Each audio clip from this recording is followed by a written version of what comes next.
My son told me, "I've listed your house. The buyers are coming tomorrow. You have 24 hours to pack." But I just smiled. He didn't know the house was already sold. I'm Lauren Mitchell, and I need to tell you this story from the beginning because the ending surprised even me. If you're listening from somewhere in America, drop your city in the comments. I want to see how far this story travels because I've learned that what happened to me is happening to families everywhere. I just never thought it would happen to mine. Lauren's World. I'm 68 years old, and for 43 years I taught American literature at Riverside High School here in California. You know those teachers who love their job so much they can't imagine retiring? That wasn't me. I loved teaching. Don't get me wrong, but when my husband Richard died 4 years ago from a sudden stroke, I was ready to step away. The classroom felt empty without him to come home to. Richard and I bought our house, 1247 Maple Grove Drive, back in 1985. It's a 2-story colonial with white trim and black shutters, the kind of house you picture when someone says American dream. We painted the nursery yellow before Andrew was born. We added the deck when Andrew turned 10 so he could have friends over for barbecues. Richard planted rose bushes along the front walk on our 20th anniversary because I mentioned just once, that I loved the smell of roses. That house held every important moment of my life. After Richard passed, everyone said the same thing. "Lauren, that house is too big for one person. You should downsize." And maybe they were right. Maybe I should have sold it, then moved into a tidy apartment, started fresh. But I couldn't. That house wasn't just wood and nails and a roof. It was Richard's laugh echoing in the kitchen. It was Andrew's height marks on the door frame. It was my whole life measured in memories. So I stayed. I used Richard's life insurance $340,000 to pay off the mortgage completely and put the rest in savings. My teacher's pension gave me $3,200 a month. It was enough. I tended my roses. I hosted book club every other Thursday. I tutored immigrant children at the library on Tuesdays. I was independent, capable, fine. Or so I told myself. The guilt. Here's the part I'm not proud of, the part I need to say out loud, because it matters to what comes later. I was a terrible mother. Not in the obvious ways. I never hit Andrew, never screamed at him, never abandoned him. But Richard and we were so focused on our careers, on being successful, on providing things instead of time. We thought a good school district and college tuition meant we'd done our job. By the time we realized Andrew needed us emotionally, not just financially, he was already grown, already distant, already damaged in ways we couldn't fix. So after Richard died, I tried to make up for it. When Andrew called saying he needed $25,000 for a business expansion, I wrote the check. When he asked for $500 a month to help with expenses, I set up an automatic transfer. When his car insurance lapsed and he asked me to cover it temporarily, I added him to my policy. That was 2 years ago. He never paid me back, not a single dollar. I knew I was enabling him. That's the word, right, enabling. But he was my only child, and I'd already failed him once. I couldn't fail him again. Or maybe I was just afraid of losing him completely. The players. Let me tell you about my son. Andrew is 40 years old, a commercial real estate agent with a nice smile and a firm handshake. He wears expensive suits and drives a Mercedes, though I later learned the suits were on credit cards and the Mercedes was leased barely. He married Ashley 6 years ago, a sweet woman who teaches 3rd grade and sends me birthday cards that say "to the best mother-in-law," even though I know she doesn't mean it. How could she? I hardly know her. Andrew's visits became less frequent over the years, once a month, maybe for an hour or two. I told myself he was busy. Successful people are always busy. The truth was harder to face. He only came when he wanted something. Now let me tell you about the woman who saved my life, though I didn't know it yet. Dorothy Campbell moved in next door 8 months before everything fell apart. She was 71, a widow from Las Vegas, with silver hair she wore in a neat bob and sharp eyes that missed nothing. Within a week, she was at my door with homemade zucchini bread. "I'm Dorothy," she said, extending the loaf. "I don't mean to intrude, but I'm new to the neighborhood, and I figured bread is a universal language." I liked her immediately. We started taking morning walks together around the block. She joined my book club. We drank coffee on my porch and talked about everything except our pasts. I noticed that she never mentioned her late husband's name. Never talked about Las Vegas, never explained why she moved to Riverside at 71 years old. I didn't push. We all have things we'd rather forget. But Dorothy watched everything. I'd catch her glancing out her window when Andrew visited, her expression unreadable. Once, after Andrew left following a particularly tense conversation about my future housing needs, Dorothy appeared on my porch with wine. "You okay?" she asked. "I'm fine," I lied. She looked at me for a long moment. "Lauren, I've learned that fine is what we say when we're anything but. If you ever need to talk." I should have talked to her then. Maybe things would have been different, but I didn't. The overheard call. It was March 15th when my world cracked open. I was in my kitchen making tea when I picked up the landline to call Barbara, my book club friend, about next week's selection. But when I lifted the receiver, I heard voices. Andrew's voice specifically. He must have called my cell phone, which I'd left upstairs on my nightstand. I should have hung up. It was an accident, a crossed line. But something in his tone stopped me. "Your mother's house is assessed at $875,000, a man's voice said. Deep, professional, unfamiliar. "After selling costs and realtor fees, you're looking at netting around $800,000. My hand tightened on the receiver. "She'll never agree to sell it," Andrew replied. His voice sounded strained, desperate. "She's too stubborn." "Then make her agree. You're running out of time with Vinny." "Vinny who?" was Vinny. "I know," Andrew said, and I heard something break in his voice. "I know. 2 months. That's all I have." "Andrew, listen to me. If you don't pay Vinny what you owe, he won't just come after you. You understand that, right? He'll go after everything. Everyone." There was silence. Then Andrew, barely a whisper. "I can't let him near Ashley. Or my mom." "Then do what needs to be done. The house is the only way out." The line went dead. I stood there in my kitchen tea kettle, screaming on the stove, and felt the floor tilt beneath me. My son was in trouble. Serious trouble. The kind of trouble that involved men with names like Vinny and threats against families. My first instinct was to call him back to tell him I'd help, that we'd figure it out together. My second instinct was colder, sharper. They were talking about selling my house. Without asking me. Without even telling me. I was a solution to Andrew's problem. Not his mother. Just an asset to be liquidated. Dorothy's shadow. That evening I paced my living room until my legs ached. I'd drawn the curtains, but through a gap I saw Dorothy on her porch, pretending to read but watching my house. When Andrew's Mercedes pulled into my driveway an hour later, I saw Dorothy's book lower slightly. Andrew knocked. He didn't use his key anymore, hadn't in years, and I let him in. "Hey, Mom," he said, kissing my cheek. He smelled like expensive cologne in desperation. "I was in the neighborhood, thought I'd stop by." Liar. He lived 45 minutes away. He was never in the neighborhood.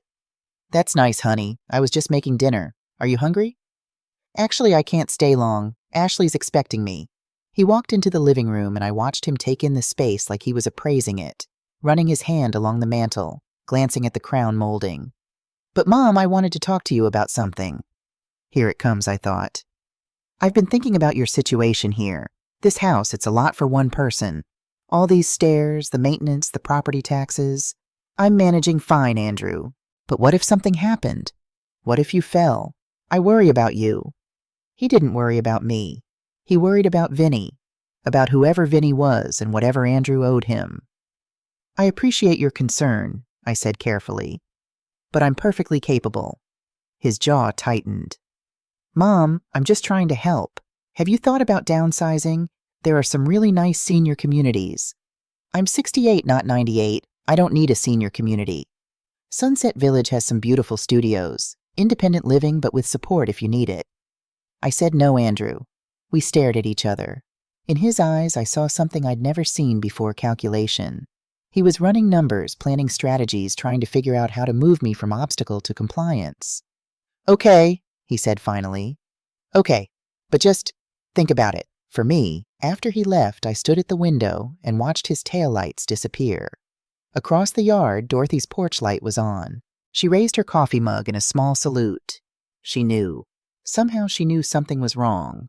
What I didn't know was that Dorothy had already made a phone call of her own, that she'd recognized my son's name from a very different context, that she was already trying to protect me from a world I didn't know existed. The test. I didn't sleep that night. I lay in the bed I'd shared with Richard and stared at the ceiling, listening to the house settle around me. Every creak felt like a warning. By morning, I'd made a decision. I needed to know the truth. So I called Andrew and invited him to lunch. "Really?" He sounded surprised, hopeful. That'd be great, Mom. Today, I'll make pot roast, your favorite. When he arrived at noon, I had the table set like we were celebrating something. Flowers in a vase, good china. The pot roast perfectly browned, just like he liked it. Wow, Mom, this is really nice. He looked almost guilty, which told me everything. We made small talk through the salad. I asked about Ashley, about work. He gave vague, cheerful answers. Then, as I was serving the pot roast, I said it. Andrew, honey, I need to ask you something. He tensed immediately, fork halfway to his mouth. Yeah. Are you in any kind of trouble? Financial trouble? The color drained from his face. For just a moment, I saw raw panic. Then his expression smoothed into confusion. Mom, why would you ask that? Because I'm your mother. I can tell when something's wrong. He set down his fork, forced a laugh. Everything's fine. Business is actually really good right now. I'm about to close a big deal next month, a commercial property in Riverside Commons. Should net me a solid commission. So you don't need any money? No. He said it too quickly.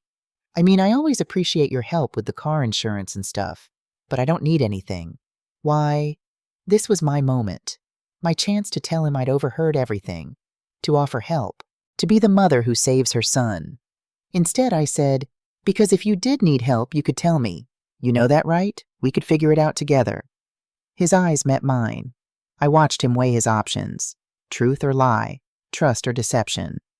I know, Mom, he said finally. But I'm fine, really. I'm more worried about you. And there it was. The lie. Clean and complete. He pushed the conversation back to my house, my safety, my future needs. I let him talk. I nodded. I even said I'd think about it. But when he left, taking a container of leftover pot roast with him and kissing my cheek like the dutiful son, I stood at the window and made my decision. I couldn't save him from whatever trouble he'd gotten himself into. I could only save myself from being destroyed along with him. The next morning, I called Rebecca Taylor. Rebecca and I knew each other from book club, but our friendship was surface level. She was 55 sharp as a tack, a partner at Taylor & Associates specializing in estate law and elder care. I knew her mother had been financially exploited by a caregiver and that Rebecca had devoted her career to preventing that from happening to other families. Lauren, she said when I called. How are you? Did you finish Educated? Wasn't it incredible? Rebecca, I need legal advice. Can we meet confidentially? There was a pause, then in a different voice, professional focused. Of course. Can you come to my office today? Her office was all dark wood and law books, the kind of place that made you feel simultaneously safe and intimidated. She closed the door and sat across from me. Tell me everything. So I did. The overheard phone call, Andrew's lies, the mysterious Vinny, my fear that Andrew might try to take my house without my permission. Rebecca listened without interrupting, taking notes on a yellow legal pad. When I finished, she set down her pen. Lauren, do you have power of attorney documents naming Andrew? Richard and I talked about it before he died, but we never actually signed anything.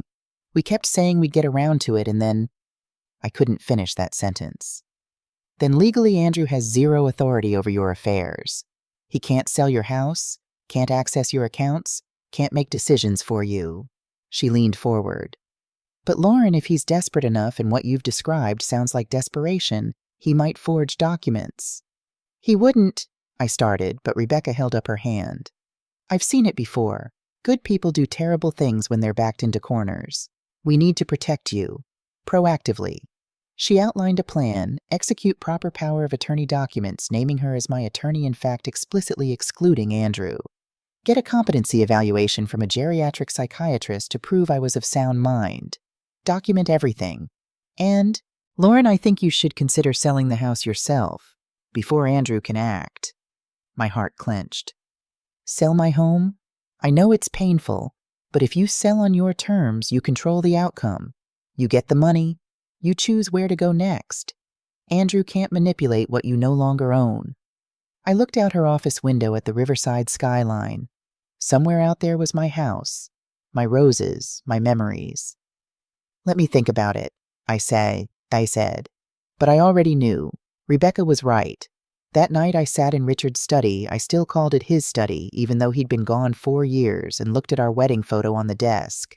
We were so young, so hopeful, so stupid.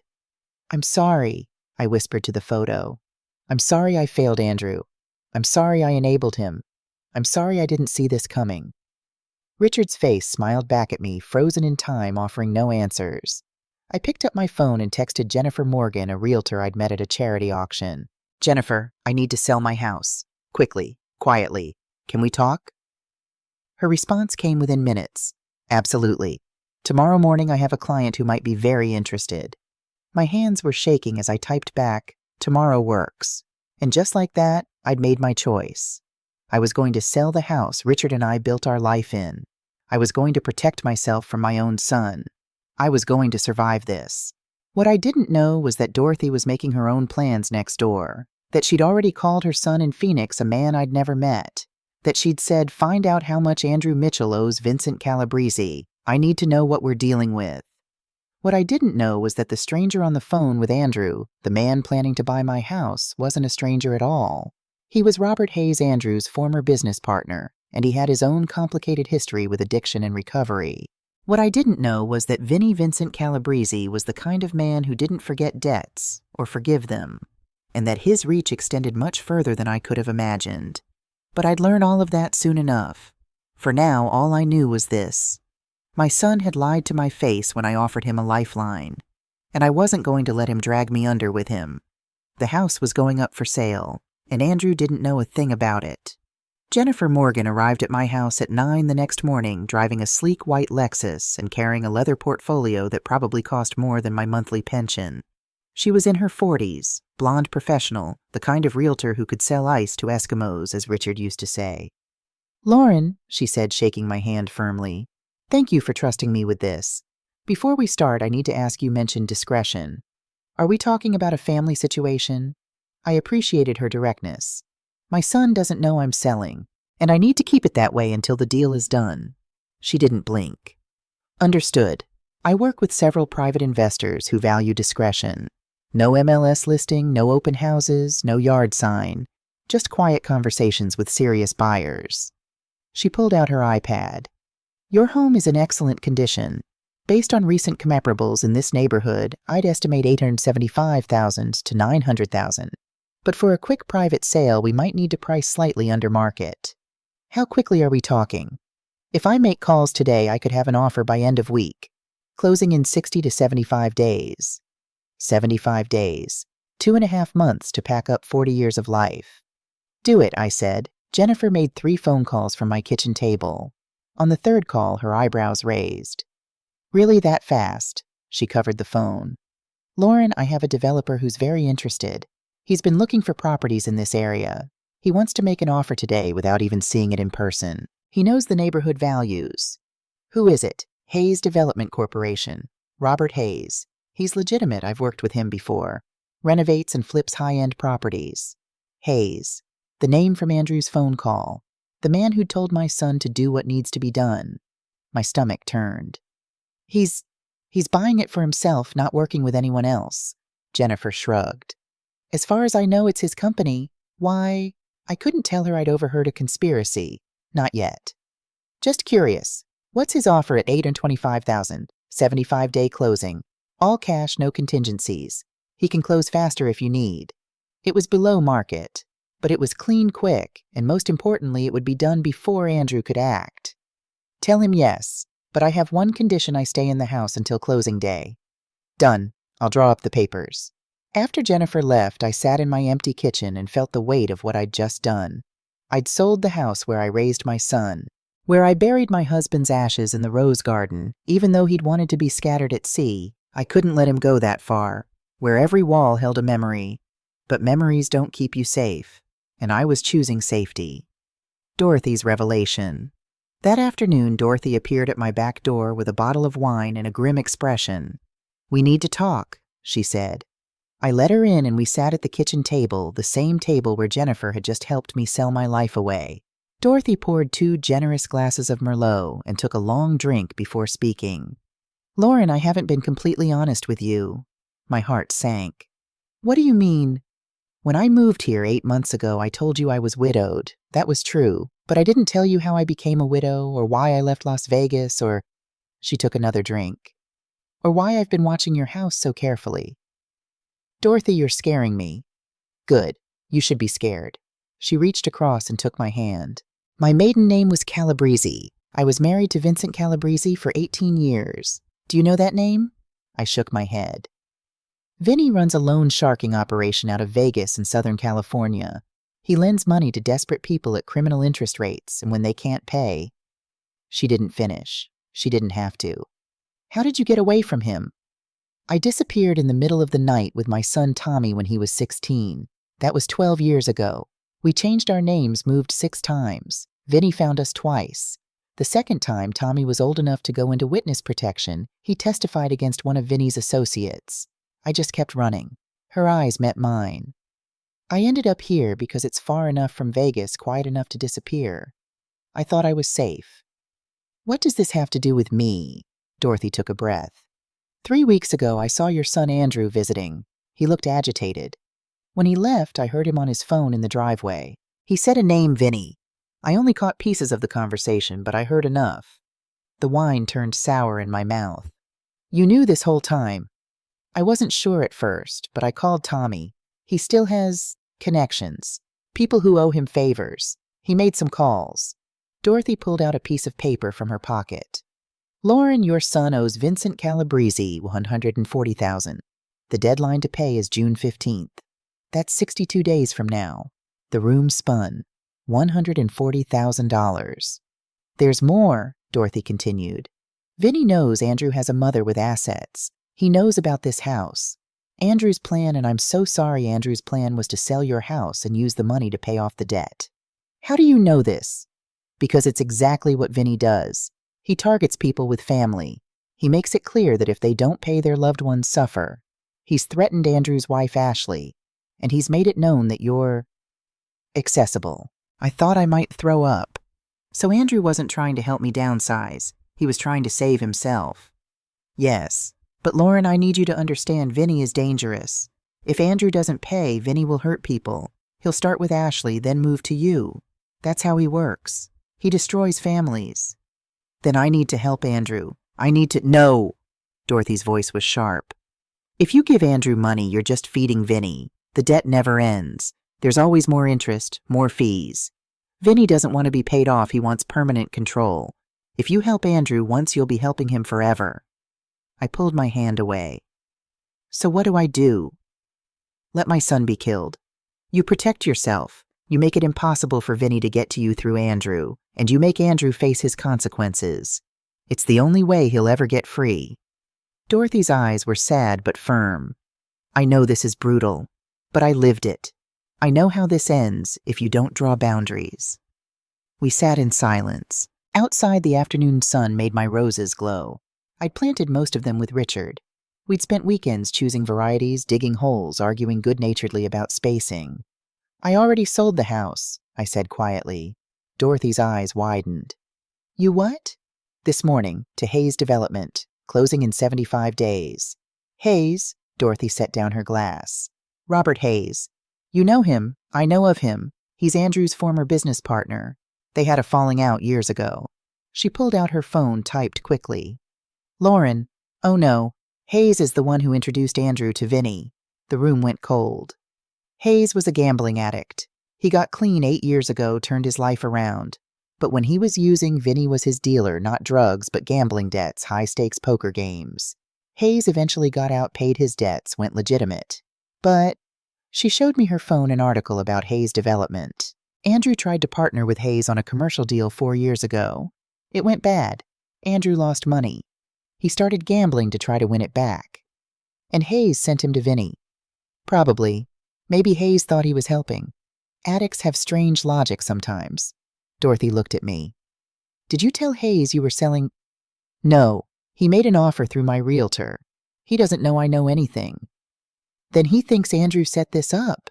He thinks he's buying your house as part of Andrew's plan to pay off Vinny. Dorothy's face went pale. Lauren, if Hayes told Vinny that this sale is happening and then it doesn't go through because you already sold, Vinny will think Andrew double-crossed him. And he'll retaliate, fast. I stood up, pacing. So what do? I can't unsell the house. I signed papers this morning. But if Hayes thinks he's buying it and then finds out he's not, you need a lawyer, right now, I called Rebecca. She arrived within an hour, her face serious as Dorothy and I explained everything. She listened, made notes, then made several phone calls. When she hung up from the last one, she looked grim. Okay, here's where we stand. Lauren, your sale to Hayes is legitimate. You signed first, your contract is valid. But we have a problem. Hayes also has a contract to purchase.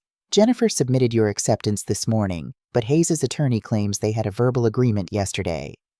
That's impossible. I didn't talk to anyone yesterday. Not you. Andrew. He apparently called Hayes yesterday and said you'd agreed to sell. Hayes drew up paperwork based on Andrew's word. But Andrew doesn't have power of attorney. Hayes doesn't know that. Andrew provided forged documents. There it was. My son had forged my signature, had committed fraud, had lied so thoroughly that even I, his mother who'd known him for 40 years, hadn't seen it coming. What happens now? I asked. Rebecca straightened her papers. Now we prove Andrew's fraud. We prove you're competent. We protect you legally. And we prepare for this to get very ugly very fast. The confrontation. Andrew came 3 days later. It was a Tuesday morning, May 15th. I was in the garden planting new roses, an act of hope or denial. I wasn't sure which when his Mercedes pulled up. He got out alone. No Ashley today. He looked terrible. He'd lost weight, had dark circles under his eyes, and his expensive suit hung loose on his frame. For just a moment I saw my little boy, the one who used to have nightmares and climb into bed with Richard and me. Then he opened his mouth and the illusion shattered. Mom, we need to talk. I stood brushing dirt from my knees. About what, Andrew? I've listed the house. Steve Morrison from Premier Properties has buyers coming tomorrow at 10 a.m. You have 24 hours to pack your essentials. I just stared at him. The audacity. The complete lack of shame. I found you a studio at Sunset Village, he continued. Furnished move-in ready. The closing on this house is in 2 weeks. I've handled everything. You don't need to worry about any of it. And I smiled. I couldn't help it. After all the fear, all the anxiety, all the sleepless nights, I smiled. Because my son had no idea that I was 10 steps ahead of him. Did you hear me? Andrew's voice rose. This isn't a joke, Mom. The buyers are serious. The contract is signed. What power of attorney gave you the right to list my house? He blinked. Dad set it up before he died. Legal guardianship. Your father and I never signed power of attorney documents. I checked with Rebecca Taylor, my attorney. There are no documents. Andrew's face shifted, just slightly, a flicker of panic before the mask returned. I have the papers, legal papers, at the office. Forged papers. Mom, I'm trying to help you. How much do you owe Vincent Calabrese? The color drained from Andrew's face. How do you... Who told you? It doesn't matter. How much... He sank onto the porch steps, and for a moment I saw through his bravado to the terrified man underneath. $140,000. I sat beside him close enough to smell his fear. Why didn't you tell me we could have figured something out? Figured what out?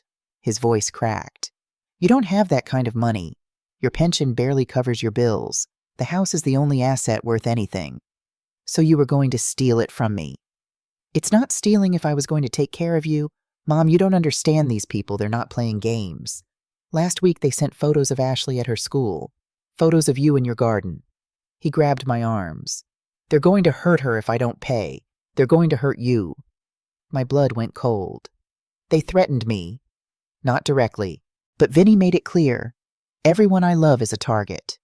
Tears streamed down his face. I'm so scared, Mom. I don't know what to do. If we sell the house, I can pay him off. You'll be safe in a smaller place, and this nightmare ends. Except for one problem, Andrew. What ill? The house is already sold. His face went through a progression of expressions: confusion, disbelief, understanding, panic rage. What? I sold it 3 days ago, to Hayes Development Corporation, closing June 10th. Andrew stood so fast he stumbled. No, you couldn't have. Hayes is buying it from me. We had a deal. I sold it to Hayes, legally, with proper documentation. I stood to face him. You were planning to forge my signature and steal my house. I got ahead of you. Mom, you don't understand what you've done. Andrew was screaming now, his face red. Hayes and I had an arrangement. He was supposed to buy it for $8,000 and $25,000 I'd pay off Vinny. Hayes would forgive my other debts. What other debts?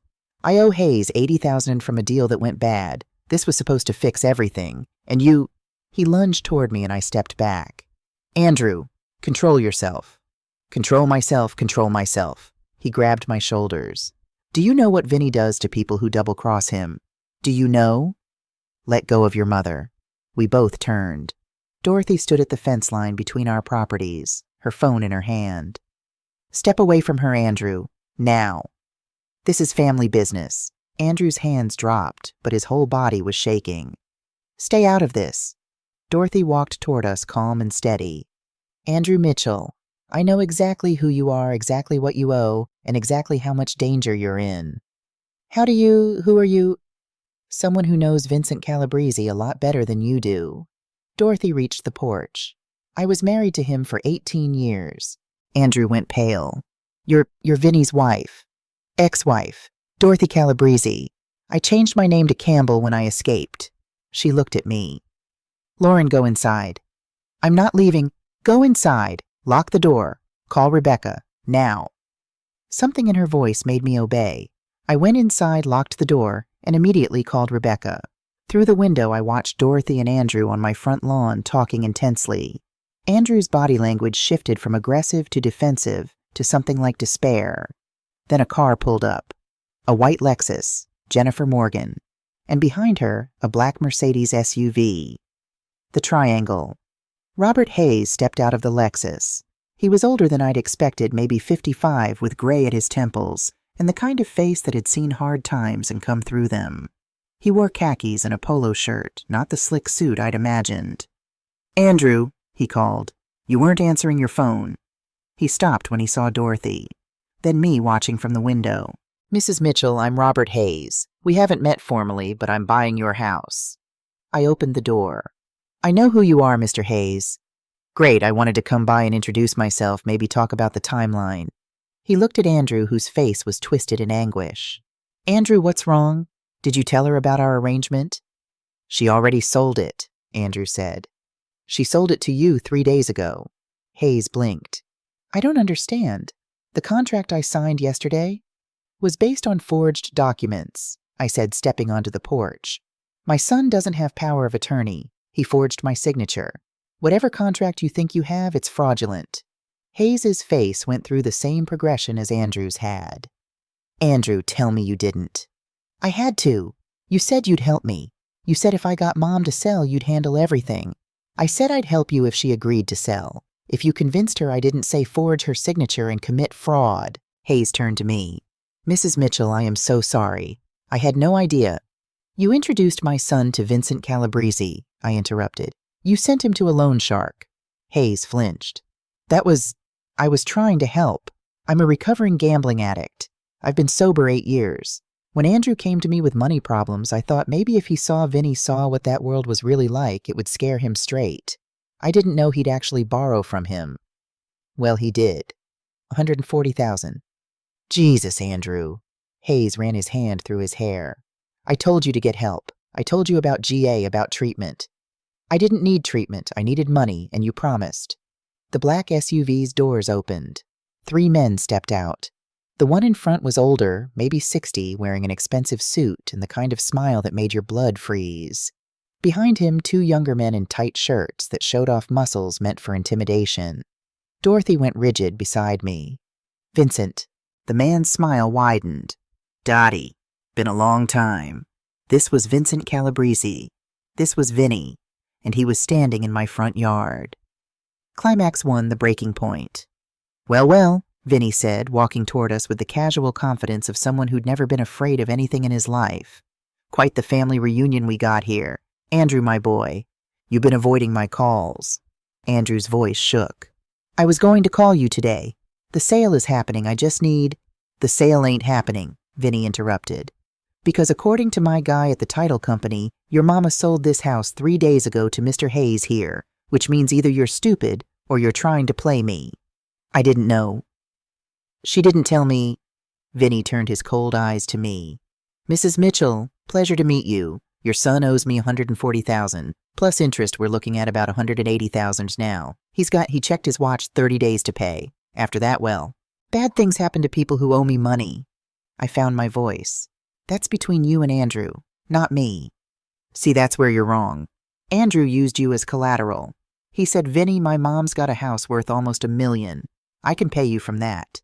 So I gave him the loan based on that promise. Vinny pulled out his phone, showed me a photo. Ashley walking to her car at Riverside Elementary. Pretty wife he's got. Shame if something happened to her. Andrew lunged at Vinny. One of the muscle men caught him easily, twisted his arm behind his back. Andrew cried out in pain. Let him go, I shouted. When I get my money, Vinny said calmly. I don't have $180,000. Then we got a problem. Dorothy stepped forward. Vincent, leave these people alone. Vinny's smile faded. You don't get to tell me what to do anymore, Dottie. I'm telling you as the woman who knows where you hide your second set of books. The ones the IRS would love to see. The ones Tommy gave me copies of before he went into witness protection. Vinny's jaw clenched. You're bluffing. Try me. If anything happens to me, to Lauren, to Andrew, to Ashley, those books go to the FBI. Tommy set it up years ago. Insurance policy. For the first time, Vinny looked uncertain. My phone was in my pocket. Slowly, carefully, I pulled it out and dialed 911. Behind my back, hidden. Ma'am, what's your emergency? The dispatcher said. Help, I said loudly, clearly. 1247 Maple Grove Drive. There are men threatening my family. Vinny's eyes snapped to me. Hang up the phone. Police are on their way, I said. I said hang up the ID. That's when my left arm went numb. I tried to speak, but my words came out slurred.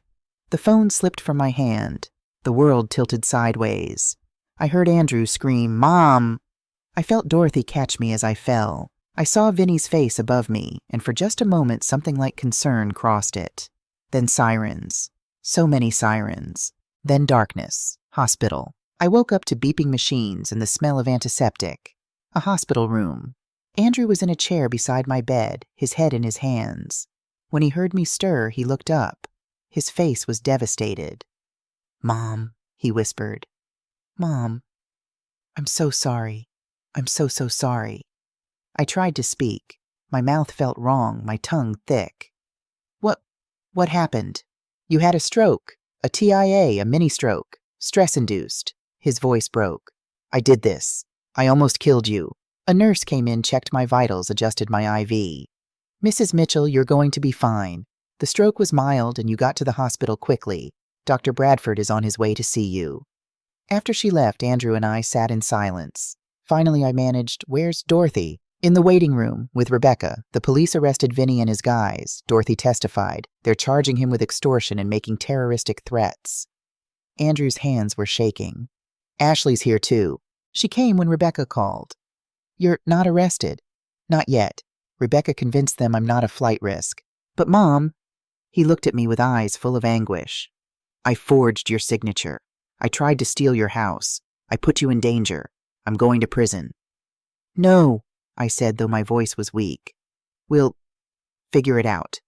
There's nothing to figure out. I did this. I have to face it. He took my hand carefully. I'm a gambling addict. I've been one for years.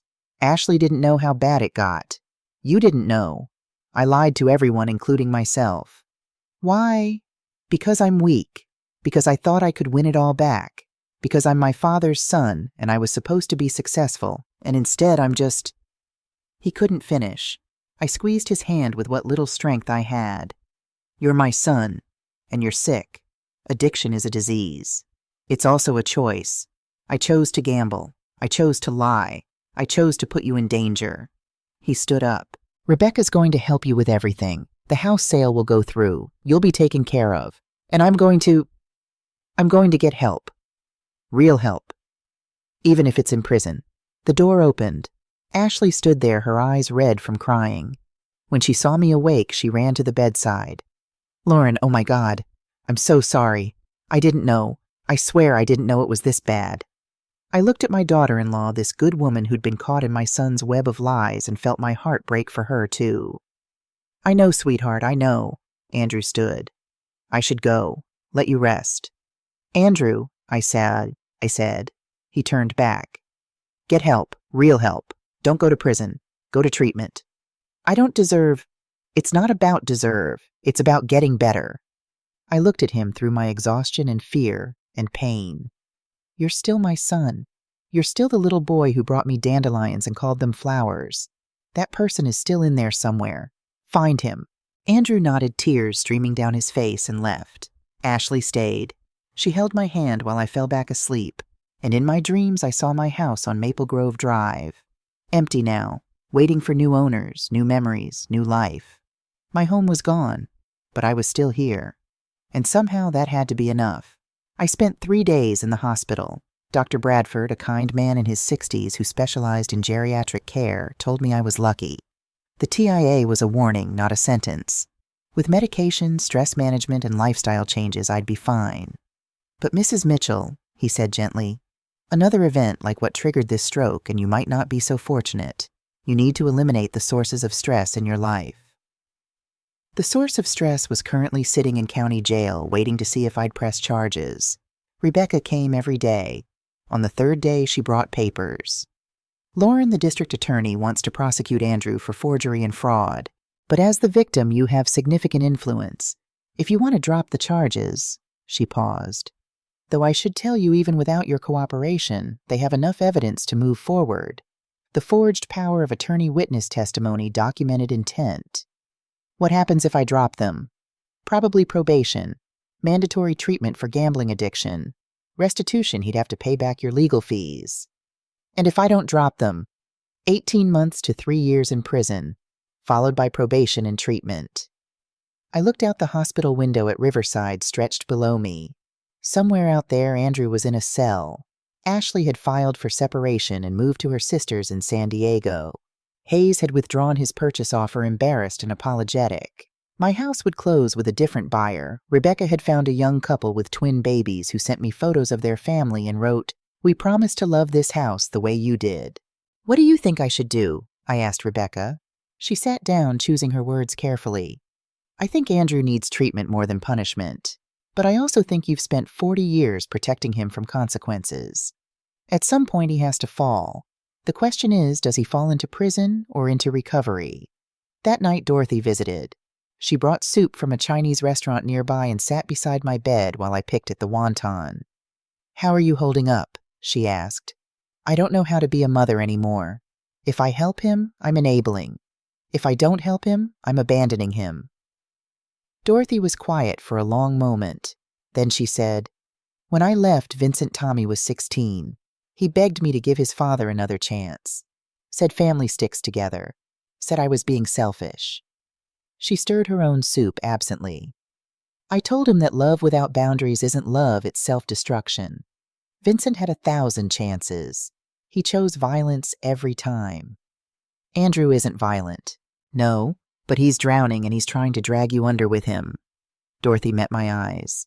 You can throw him a life preserver. But you can't jump in the water, Lauren. You'll both die. Hayes' offer. The next morning, Robert Hayes asked to visit. Rebecca was there when he arrived, carrying flowers and looking uncomfortable. Mrs. Mitchell, I owe you an enormous apology, he began. I enabled Andrew. I thought I was helping him by offering a way out, but all I did was give him another shortcut. Another way to avoid facing his addiction. Why are you here, Mr. Hayes? He sat down, hands clasped. I've been sober from gambling for 8 years. I know a treatment center in Arizona, Sunrise Recovery. It specializes in gambling addiction. 90-day residential program. It saved my life. He pulled out a check. This is $45,000. It'll cover Andrew's treatment completely. I want to pay for it. I stared at the check. Why? Because someone paid for mine when I had nothing. A stranger who believed I could get better. I've been looking for a way to pay that forward. His voice cracked slightly. I failed Andrew by helping him scheme. Let me help him heal instead. Rebecca leaned forward. Mr. Hayes, if you're willing to testify about your own recovery, about the effectiveness of treatment versus incarceration, it could help Andrew's case significantly. I'll do whatever helps. After he left, I looked at Rebecca. Can we make this work, treatment instead of prison? I can negotiate a plea deal, but Lauren, there's one more thing.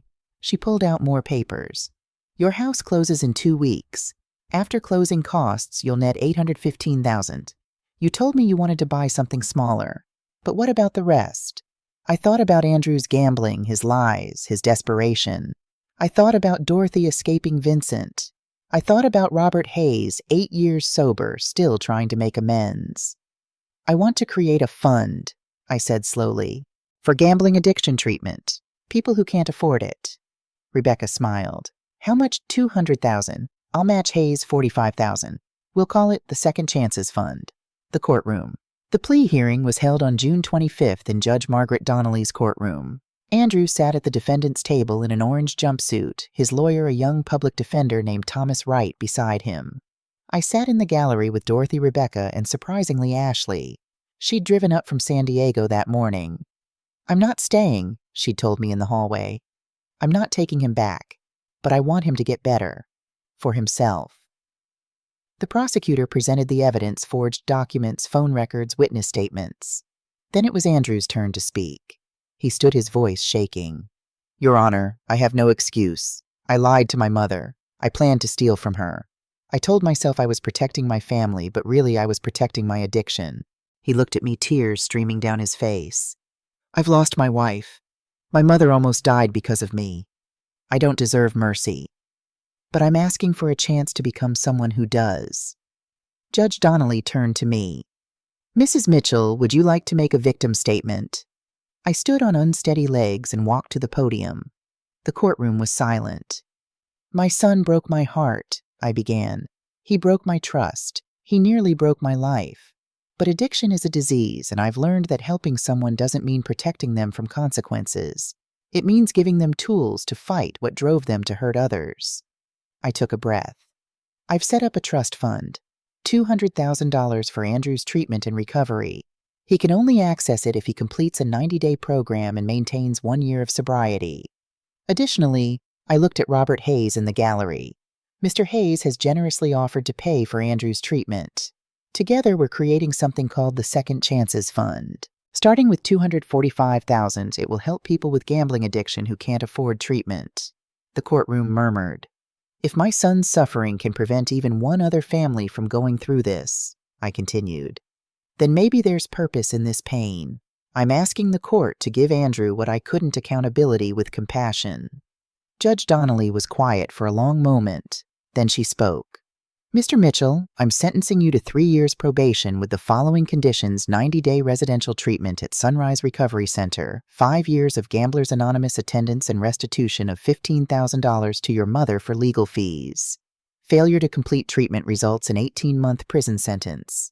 Additionally, a 10-year restraining order. You may only contact your mother if she initiates contact. She looked at Andrew directly. Most people don't get second chances, Mr. Mitchell. You're getting one because your mother loves you more than you loved yourself. Don't waste it. 6 months later, December brought cold mornings and the first hint of rain. I'd been in my cottage by the lake for 4 months now.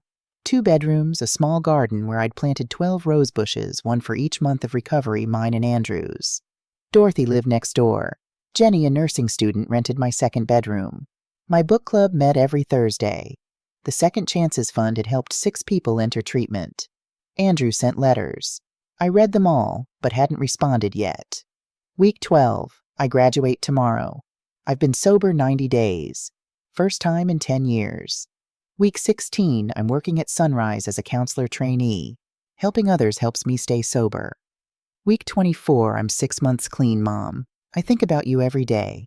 On Christmas Eve morning, my doorbell rang. Through the window, I saw Andrew, thinner, grayer, but somehow more present than he'd been in years. He held a small package. I opened the door. Andrew.